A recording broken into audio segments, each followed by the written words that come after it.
V tejto príručke si ukážeme, ako spravovať a analyzovať výkonnosť vášho obchodného robota. Uistite sa, že ste v sekcii Dashboard.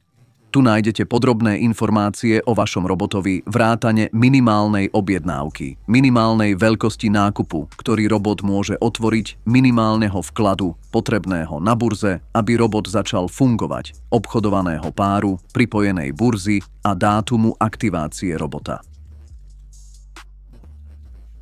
Upozorňujeme, že robota môžete pripojiť iba, ak je váš účet na kryptoburze dostatočne financovaný. Ak účet nebol dobitý, systém vám pripojenie neumožní. Kliknutím na tlačidlo podrobnosti zobrazíte úplné štatistiky o aktivite vášho robota. V tejto časti budete mať prístup k nasledujúcim informáciám. Burza, ku ktorej je robot pripojený. Zostatok v UCN, zostatok v USDT, zisk v USDT. 1 týždeň, 2 týždne, 1 mesiac, 3 mesiace, 6 mesiacov a 1 rok. Minimálna suma objednávky, počet obchodov otvorených a zatvorených robotom, ako aj ich celkový objem obchodov. Objem výkonu dosiahnutý robotom.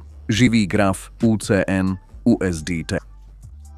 Pod ním nájdete históriu objednávok, všetky objednávky otvorené a zatvorené robotom. Pre každú objednávku sú k dispozícii tieto informácie. Obchodný pár, token obchodovaný robotom, ID obchodu, burza, kde sa obchod uskutočnil a obchodné číslo robota. Nákup, čas a cena nákupu. Predaj, čas a cena predaja. UCN, množstvo zakúpeného UCN. USDT. Suma USDT vynaložená na nákup UCN. Stav, aktuálny stav obchodu. Zisk získaný robotom z obchodu.